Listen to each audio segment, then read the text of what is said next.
Prince William was keeping a huge secret for months now, but as is the case with any good secret, well, it's not kept for very long. Although the Duke of Cambridge has not officially confirmed the news himself, it seems sources close to him have told the BBC that he tested positive for COVID back in April. I'm gonna tell you guys all about it right now in InformOverload, including why William decided to keep his diagnosis a secret for so long. What's happening, guys? Welcome back to IO. I'm your host, Jared Bronstein, and today we're talking about the reason why Prince William didn't want anyone to know he tested positive for COVID back in April. If you want to continue watching some trending news, click the playlist button that just popped up, and of course stick around to the very end of this one for some bonus content, but for now, let's get into things. Although it seems sources close to Kensington Palace confirmed the news with the BBC first, The Sun was the first publication to release the story. As per reports, Williams told someone at an engagement recently, I quote, "There were important things going on and I didn't want to worry anyone." William was treated by doctors at his home and followed all guidelines by isolating immediately after testing positive. Still, given the time, William clearly didn't want people to be alarmed and was adamant that he continued on with his business as usual. A source went on to explain to The Sun, I quote,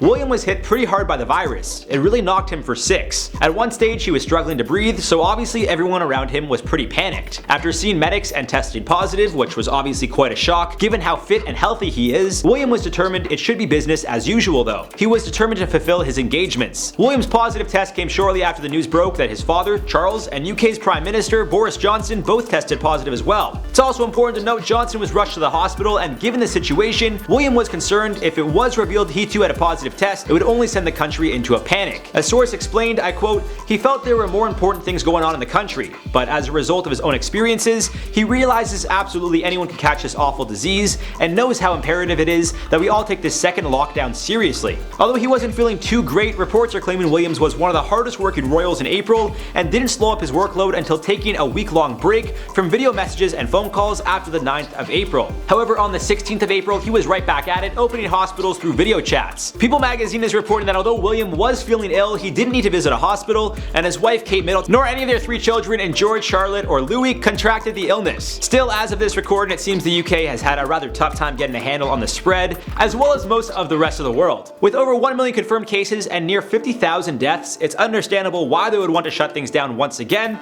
which is why England is going on a 4-week strict lockdown. Scotland is currently flirting with the idea of locking down again, Northern Ireland has been locked down for about 2 weeks now, and Wales is in a semi-lockdown with some restrictions still in place. At the end of the day, it's clear we're still all trying to figure out how to stop this thing, and it's good to know William didn't put others at risk by isolating, but I could imagine some people are upset he didn't openly let the people know he was sick. Still understand why he did what he did, and it seems to have been the right move. Now, as always guys, I'd love to hear your thoughts on all this. Do you guys think Prince William should have outright told the world he contracted COVID, or did he make the right call by laying low out of fear that a positive diagnosis would just send more people into a frenzy, especially after his father and the nation's prime minister both tested positive? Maybe they're just releasing the news now because they're going back in lockdown and they want to show that literally anyone can be infected, so they really are trying to scare the people. Who knows? Let me know your thoughts on this one down below. For now, let's do some comment replies from the video.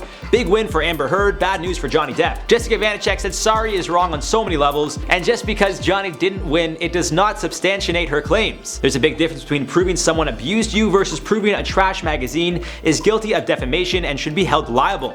Yeah, I agree. I mean, the whole thing was like, they were like, you know, there's a little bit of proof that maybe he was abusive, so what we said was okay, and the court was just like, yeah, I guess you're right, but I mean, they kind of really, you know, sold something that wasn't true, so I think that's kind of where the wrong is, but this just goes to show that at the end of the day, you know, we don't always know. I fully thought he would win that no problem because of all this stuff that's come out, but apparently not, so these laws are very iffy.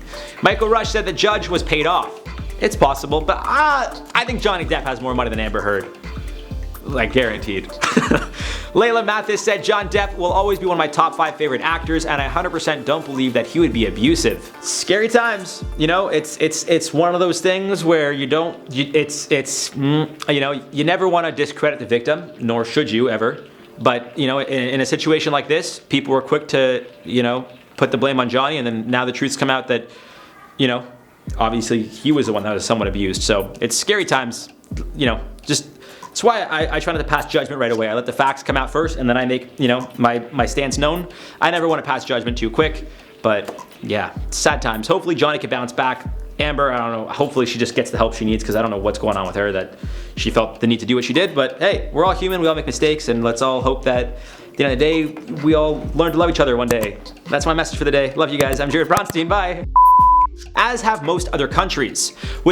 Is it wrong to say countries? No, that's fair. Because the UK encompasses countries, correct?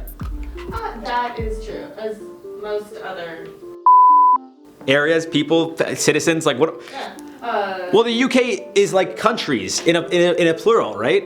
Yeah, it's a United Kingdom. It's like Wales. Right. So I'm not saying that the UK is a country. Because I know people are gonna be like, oh, the UK is not a country. I know it's not, and I've made that mistake before, but here we are.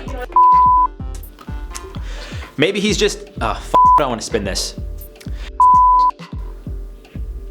Huh? Oh, okay, I get what you're saying. Prince William, this mother. Well, he was keeping a big secret.